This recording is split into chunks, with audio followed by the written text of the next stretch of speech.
This channel does not promote any violent, harmful, or illegal activities. All content provided by this channel is meant for an educational purpose only. এবার একটা ছবি দেখাবো, বলা ভালো দুটো ছবি দেখাবো। গতকালই আমরা আপনাদের দেখিয়েছিলাম রাজ্য প্রযুক্তি বিশ্ববিদ্যালয়ের হরিণঘাটা ক্যাম্পাসে শিক্ষিকার সঙ্গে ছাত্রের মালা বদলের সেই ভাইরাল ভিডিও জানিয়ে জোর চর্চা চলছে, আলোচনা হচ্ছে। আর এবার মানিকচকে স্কুলের মধ্যেই উদ্দাম নাচ শিক্ষকদের।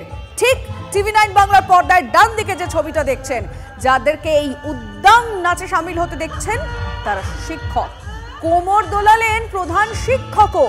আর ভাইরাল এই ভিডিও ঘিরে শোরগোল পড়ে গিয়েছে, সমালোচনায় সরব স্কুলের প্রাক্তনীরা।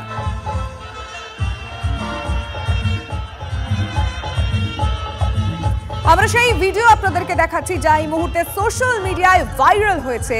যে উদ্দাম নৃত্যের ছবি এই মুহূর্তে আপনারা দেখতে পাচ্ছেন, সেটা শিক্ষকদের নৃত্য। আর এখানে সামিল হয়েছেন স্বয়ং প্রধান শিক্ষকও। বাকি শিক্ষকদের সঙ্গে তিনিও কোমর দুলিয়েছেন। আর এখানেই প্রশ্ন তুলছেন স্কুলের প্রাক্তনীরা। শিক্ষকরা কি বলেছেন শুনবো। সব ধরনের যেভাবে ডান্স হয় ডান্স করছিলেন। আর ডান্সটা ছিল বলিউড সঙ্গে, কোনো স্কুলের সাংস্কৃতিক অনুষ্ঠানে না। আর স্কুলের সাংস্কৃতিক অনুষ্ঠানে এই ধরনের গানের বা আইটেম সঙ্গে আমি তীব্র নিন্দা জানাচ্ছি এবং ধিক্কার জানাই স্কুল কর্তৃপক্ষকে এই ধরনের গান বাজনা করার জন্য। এখানেও গভর্নমেন্ট ওখানকার শিক্ষকের মতো কতটাই সুবিধা দেয়, কিন্তু এখানে কেন ভর্তি হতে চায় না এবং অভিভাবকরা কেন ভর্তি করতে চায় না? অভিভাবকরাও ভালো করে জানে যে এখানকে ভর্তি করলে ছাত্রদের ভবিষ্যৎ অন্ধকার আছে।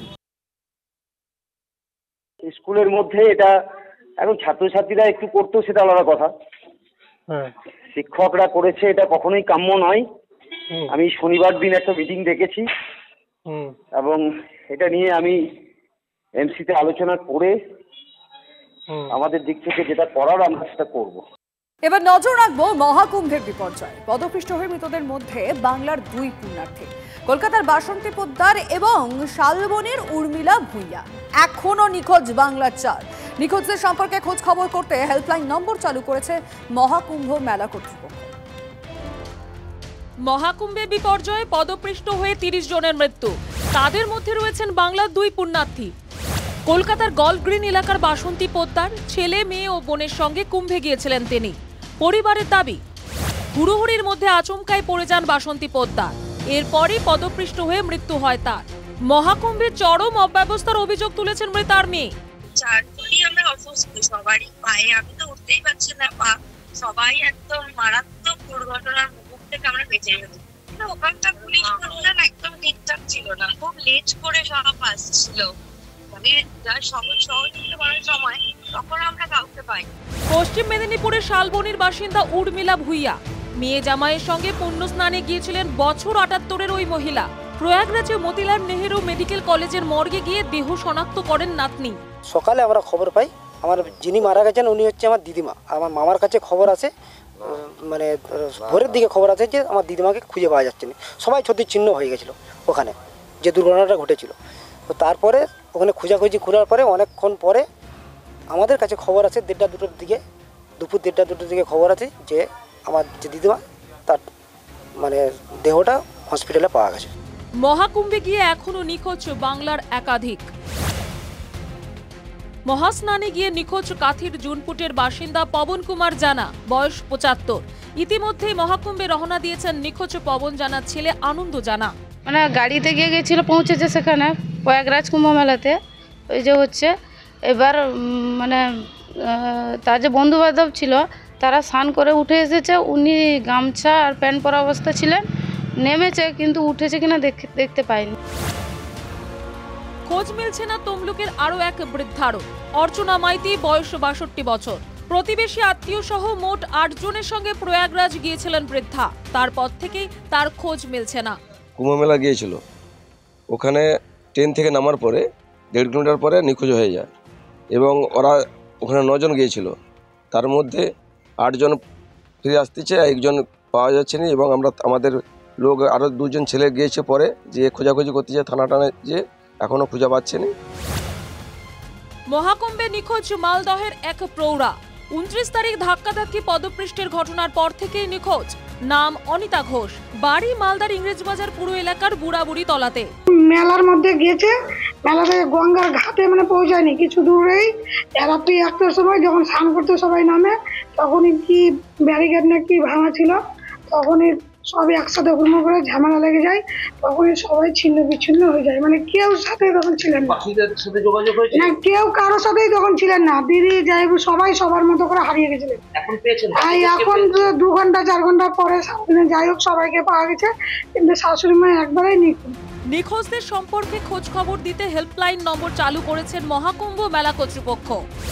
হেল্পলাইন নম্বরটি হল 1902। সোমা দাস, দেবব্রত সরকার, কনিষ্ক মাইতির রিপোর্ট, TV9 বাংলা। চোর পুলিশের গোল্লাছুট, তাও আবার বন্দি ট্রেন ক্যামেরায়। না, আসলে ড্রোন ক্যামেরা কাজে লাগিয়েই চোর ধরার কাজ হাসিল করেছে পুলিশ। আইন শৃঙ্খলা রক্ষায় অত্যাধুনিক ড্রোন প্রযুক্তির এমন ব্যবহারে তাক লাগালো গুজরাট পুলিশ। চোর ধরার সেই ভিডিও সোশ্যাল মিডিয়ায় পোস্ট করলেন গুজরাট পুলিশের ডিজিপি। গ্রামে চোর ধরতে হানা দিয়েছে পুলিশ। গ্রেফতারির আঁচ পেতেই চোর বাবাজি দে ছুট। আলপথ বেয়ে কোন দিকে পালাচ্ছে চোর তা ঠাউর করার জন্য আগে থেকেই ব্যবস্থা সেরে রেখেছিল পুলিশ। ব্রহ্মাস্ত্র, ড্রোন। মাটিতে থাকা পুলিশ কর্মীদের নজর এড়িয়ে পালালেও আকাশে থাকা ড্রোন ক্যামেরাকে ফাঁকি দিতে পারেনি চোর। ফলে কিছুক্ষণ আলপথে চোর পুলিশ খেলার পরই চোরকে কবজায় নিতে আর কোনো বেগ পেতে হয়নি পুলিশকে। ধৃত অভিযুক্ত রাজেশ ওরফে রাজিলালা গুজরাট আর রাজস্থানের একাধিক মন্দিরের চুরিতে অভিযুক্ত।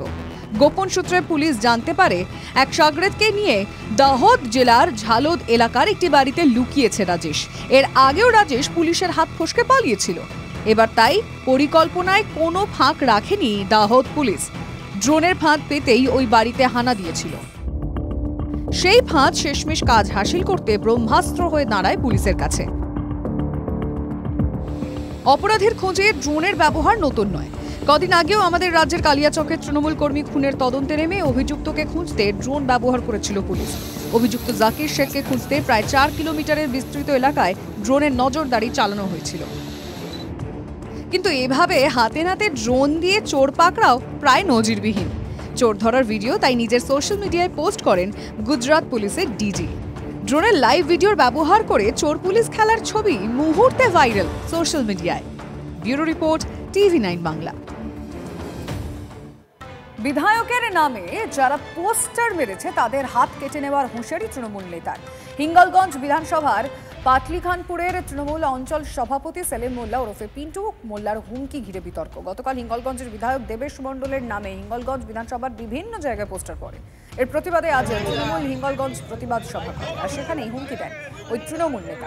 বিতর্ক তৈরি হতেই অভিযুক্ত তৃণমূল নেতাকে আড়াল করে ব্যস্ত স্থানীয় নেতৃত্ব ভুলবশত বলে ফেলেছে সাফাই হাসনাবাদ 1 নম্বর ব্লকের তৃণমূল কংগ্রেসের সভাপতি আমিরুল ইসলামের। আপনারা লিখেছেন দেবেশ মণ্ডলের ড্রাইভারের সুসাইড গাড়ি দেবেশ মণ্ডল পদত্যাগ করুন। হ্যাঁ, কারা করেছে আমরা বুঝতে পারছি না, আমাদের বুঝতে বাকি নেই। যারা লিখেছেন সাবধান, হাতের পোচাটা কেটে নেব, হাতে ভাত খাওয়ার ক্ষমতাও থাকবে না। মামার বাড়ি রাজদার নাকি? পিন্টু আমাদের একটা যুব, ও আবেগবশত বলেছে আমরা আইনের পথে চলবো, আমরা কোনো উচ্ছৃঙ্খলতায় যাইনি। পুলিশকে জানিয়েছি, দলের নেতৃত্ব জানি, যেটা বলবে আমরা সেইভাবে করব। আমাদের যদি কেউ ভাষা বলে নিশ্চয়ই আমরা সংযত আগামী দিন মানুষের কাজ করব, মানুষের পাশে থাকবো। কোনো হুমকি, মানুষকে কোনো অন্যায় অত্যাচার করব না আমরা, বা আমরা মানুষের পাশে থাকবো, অন্যায়ের প্রতিবাদ করব। মমতা বন্দ্যোপাধ্যায়ের দেখা পথে আমরা মানুষকে নিয়ে চলবো। আর্থিক দুর্নীতি মামলায় এনওসি জারির মধ্যেই সন্দীপ ঘোষের স্ত্রী সঙ্গীতা ঘোষকে আরজিকর থেকে বেলেঘাটা আইডি হাসপাতালে বদলি করা হলো। কি কারণে এই বদলি আমরা জানার চেষ্টা করব সৌরভ দত্তের কাছ থেকে। সৌরভ, দেখো, আরজিকর কাণ্ড যখন উত্তাল ছিল আন্দোলন, তখনও কিন্তু সন্দীপ ঘোষের স্ত্রীকে বদলি করা হয়েছে, এরকম কোনো পদক্ষেপ করতে স্বাস্থ্য ভবনকে দেখা যায়নি। কিন্তু এখন দেখা যাচ্ছে যে শেষ পর্যন্ত সন্দীপ ঘোষের স্ত্রী তাকে মাইক্রোবায়োলজি আরজি করে মাইক্রোবায়োলজি ডিপার্টমেন্ট থেকে তাকে বেলেঘাটা আইডিতে স্থানান্তর করা হয়েছে। এবং এই যে অর্ডার, সেখানে কিন্তু তার যে পদোন্নতি হয়েছে সেরকমেরও কোনো উল্লেখ নেই। মানে স্বাভাবিকভাবেই সন্দীপ ঘোষের বিরুদ্ধে আর্থিক দুর্নীতি মামলায় যখন এনওসি দিয়েছে রাজ্য স্বাস্থ্য দপ্তর, তখন তার এই বদলি, তার স্ত্রীর এই বদলি তাৎপর্যপূর্ণভাবে মনে করা হচ্ছে। ধন্যবাদ সৌরভ।